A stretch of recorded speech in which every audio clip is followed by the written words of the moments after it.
Olá, saudações a todos, sejam todos bem-vindos, meus desejos de muita paz. Continuando os estudos do livro Missionários da Luz, nós estamos vendo no capítulo 8, do plano dos sonhos. Nós paramos a semana passada num ponto em que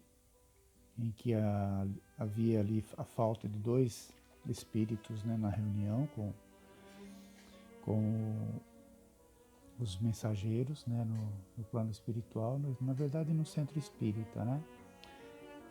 Alexandre estava ali iniciando esses estudos, essas explicações, e faltavam dois companheiros que frequentemente participavam desses estudos. E ele, irmãos encarnados, né, que o espírito, durante o sono físico, o espírito ia até esse centro espírita participar dessas reuniões, e eles estavam faltando.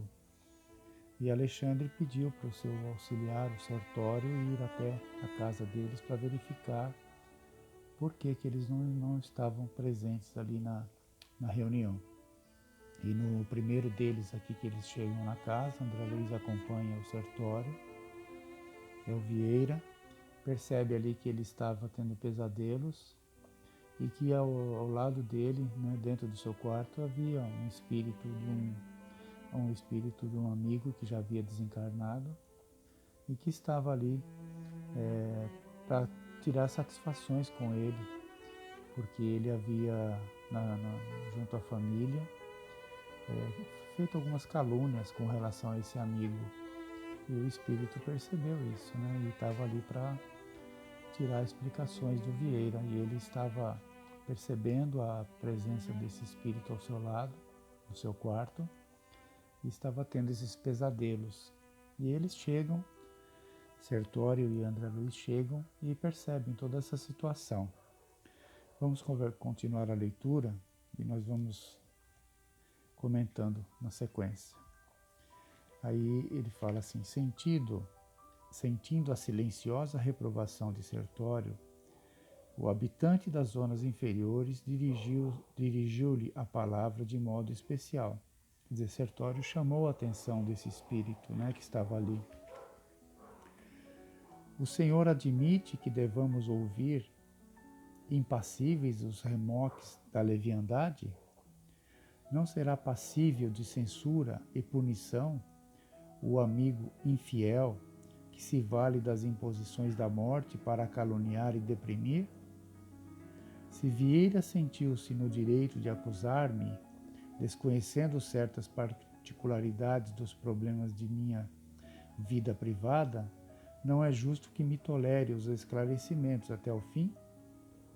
Não sabe ele, acaso, que os mortos continuam vivos? Ignorará, porventura, que a memória de cada companheiro deve ser sagrada? Ora esta, eu mesmo já lhe ouvi, em minha nova condição de desencarnado, longas dissertações referentes ao respeito que devemos uns aos outros. Não considera, pois, que tenho motivos justos para exigir um legítimo entendimento? Então, pela essa narrativa, né, desse espírito, nós percebemos que ele acompanha o Vieira já, né, em muitas situações, porque ele fala de outras experiências aqui, de outras conversas que ele já presenciou do Vieira, né? E então provavelmente ele está ligado a ele por algum outro motivo que não foi apresentado até o momento. Então ele se acha ali no direito de estar ali no quarto dele, né, aguardando ele se desprender do corpo para tirar satisfações. Ele dá várias justificativas aqui e faz várias perguntas, né, para o Sertório e para o André Luiz. Aí ele continua assim: o interpelado esboçou um gesto de complacência e observou. Aqui é o Sertório, né? Talvez esteja com a razão, meu caro. Entretanto, creio que deva desculpar seu amigo. Como exigir dos outros conduta rigorosamente correta, se ainda não somos criaturas irrepreensíveis? tenha calma, sejamos caridosos uns para com os outros. E, enquanto a entidade se punha a meditar nas palavras ouvidas, Sertório falou-me em tom discreto. Vieira não poderá comparecer a... Sertório falou-me em tom discreto.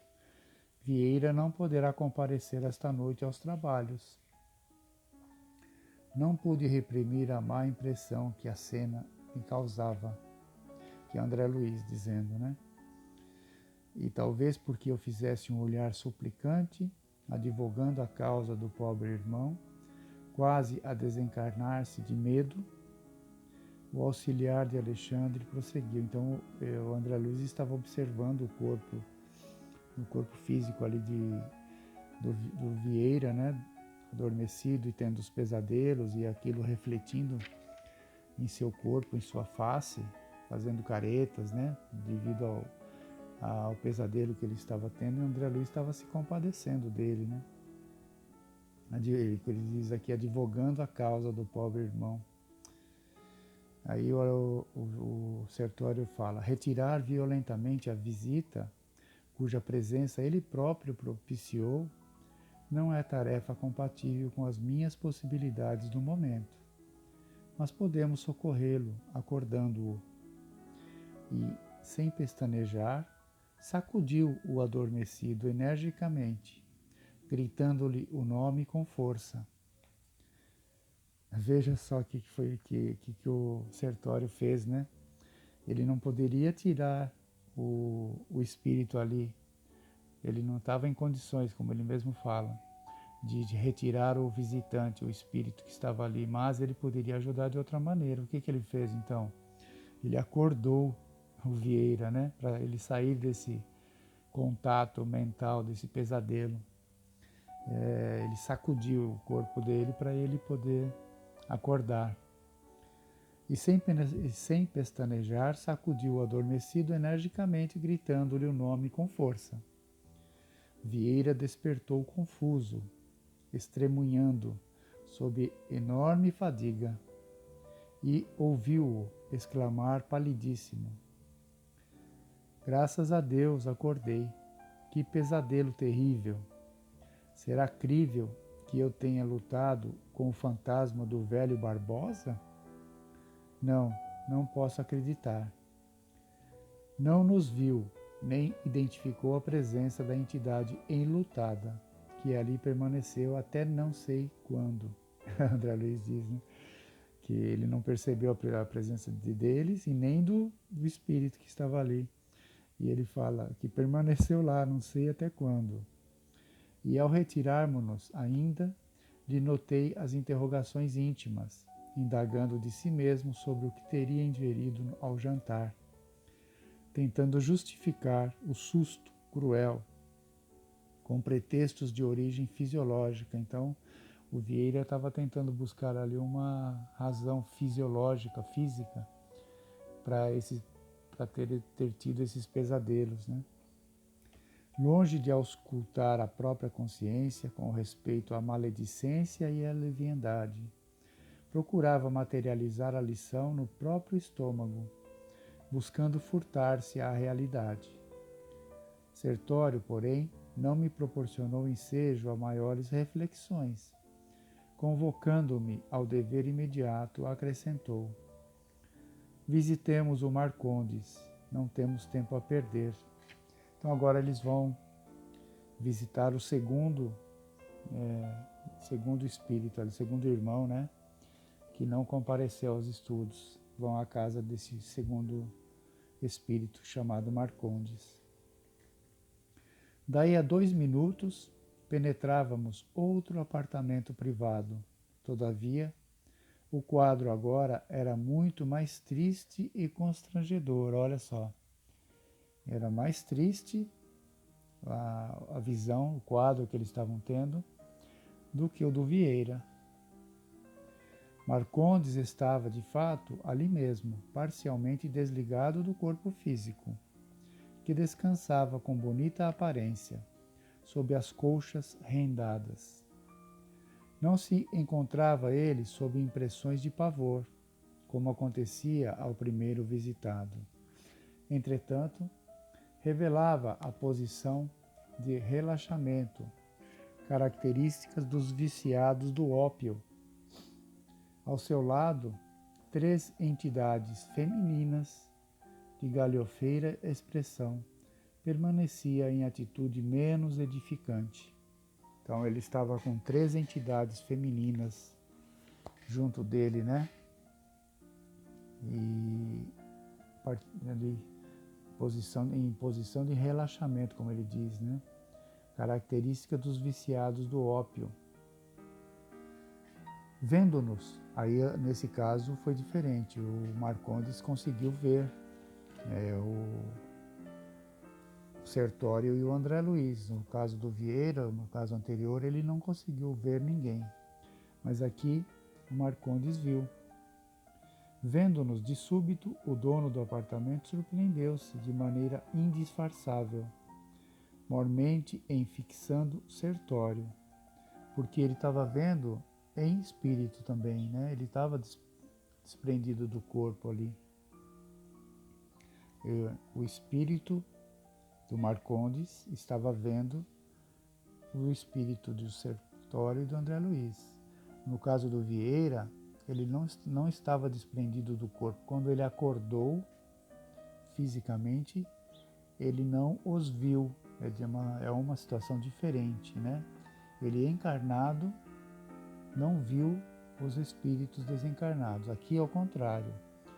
O Marcondes, desprendido do corpo, em espírito, ele conseguiu ver o Sertório e o André Luiz, porque ele não estava acordado, ele estava adormecido. Aí ele fala assim, que vendo-nos de súbito, o dono do apartamento surpreendeu-se de maneira indisfarçável, normalmente fixando o Sertório, que era do seu mais antigo conhecimento.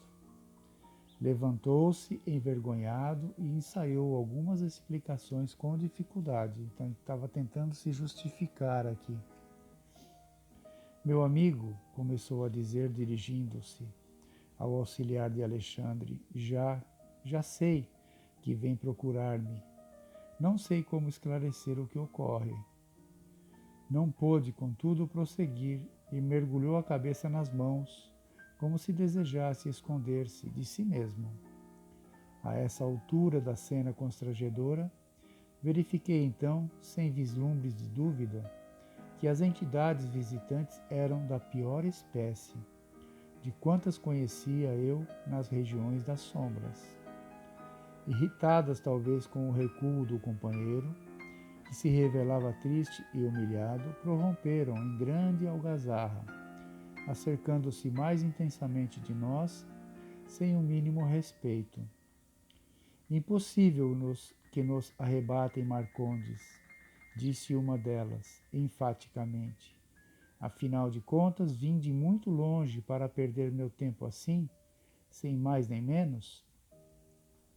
Ele mesmo nos chamou para a noite de hoje, exclamou a segunda, atrevidamente, e não se afastará de modo algum. Sertório ouvia com serenidade, evidenciando íntima compaixão.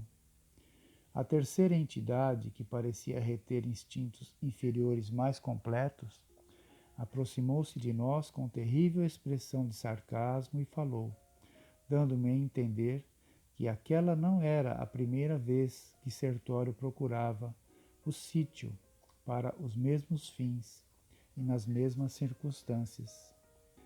Os senhores não passam de intrusos. Marcondes é fraco, deixando-se impressionar pela presença de ambos. Nós, todavia, faremos a reação.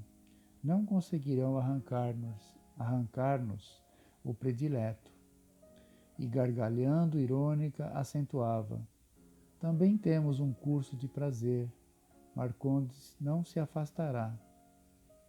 Então vejam só que ele estava muito envolvido por essas 3 entidades e elas ali, ironicamente, quase que desafiavam, né, Sertório e André Luiz, dizendo que eles não conseguiriam tirar o Marcondes daquela condição, porque eles estavam ali a convite dele. Então é uma situação bem mais complicada.